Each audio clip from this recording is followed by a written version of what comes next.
It's championship week. We are here in sunny Naples, Florida. We like to call this football paradise.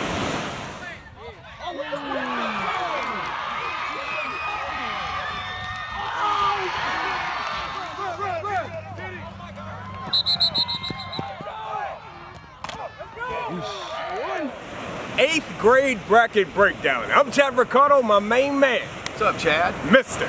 Eric Riches. ER, we're talking about the big dogs now, brother. This is 8th grade. This is where all the money is made. Varsity football in our world. Varsity football in our world. We'll run through the matchups that we saw yesterday. We'll get your opinions on those. We're going to start in which was a very entertaining game. Metro Maryland taking on Massachusetts. Yeah, you know, I mean, it was strange. I mean, the score at one time was as close to running clock as you can get. It was 23-point spread.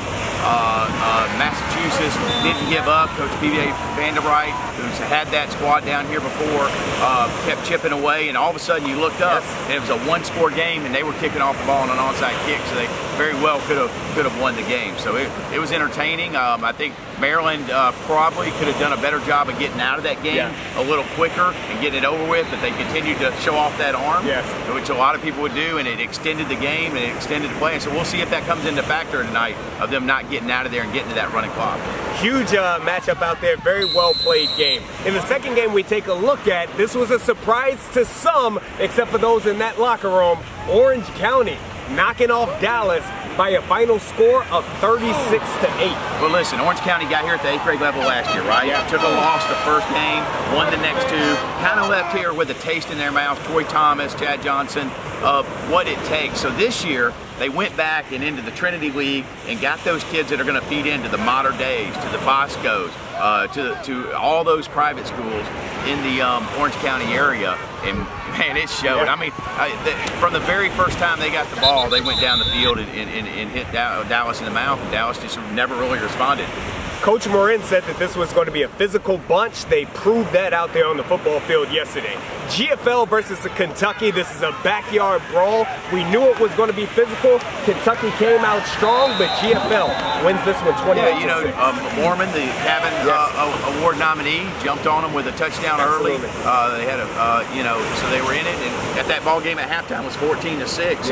And some people were saying, man, GFL, you know, and GFL's done this before in the first game. They've come off, and it takes them a little bit to get rolling. You got to remember, they have their kids about 2.5 weeks to put all this together. So GFL, if they can get by that first game, it usually steamrolls, and they're better in the second game. And we've watched history, and they're even better in the third game.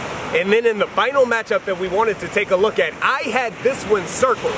Dade pulls off a big game against Seattle, 40-14. Seattle was up 14. Yeah, I think it's the way Dade came in. Usually when a Seattle team gets up like that, they line up, they just, you know, crush their opponent. They start running power football and put teams away. But for some reason, a couple bad bounces, snap over the head, all of a sudden that big playability, just like we were talking about in the 6th grade level of Tampa, that you had that in Dade, and all of a sudden the interception here, a long touchdown. They never really sustained a 5-yard drive, but Dade never has to, right? They're electric when they get going. So same old Dade, same old South Florida. You know, Travis Thomas he's put together a good squad over there. So when we look at these matchups, we got a couple of different options. I want you to tell me which one of these surprised you the most, which one jumped out at you. Well, I mean, the surprise, I mean, Orange County winning in the fashion they did against Dallas was no slouch. I mean, they had a big line that averaged about 260 across and everything. But Orange County, I mean, they're so well coached, Chad. When you see them, I mean, it's just they do everything right. They don't have any they basically played mistake-free football. And I know it from a national level because I recruit those schools in Mater Dei and Bosco and all of them. So Orange Lutheran and so on. And so it very well resembles the day of Brew McCoy and JT Daniels and that particular team. And OC squad looks very good. Want to take a look at the matchups that we're going to have moving forward here. So we've got Metro Maryland. They're going to be taking on Orange County. Yeah, you know, it's from what I saw, if we were going on record, Metro Maryland better got some good sleep last night, and you know, because they got a ball game on their hands. You know, so we'll see what happens. But if you're asking me to pick a favorite, I think Orange County, with the way they looked last night, might be on their way to being in the championship game the first time in the history of this tournament. That would be amazing for an Orange County family who is well represented here in Naples.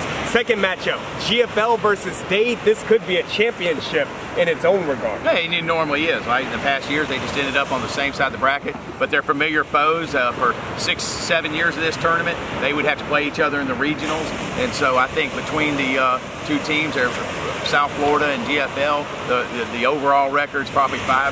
Right. You know, it's a tight record in there, and so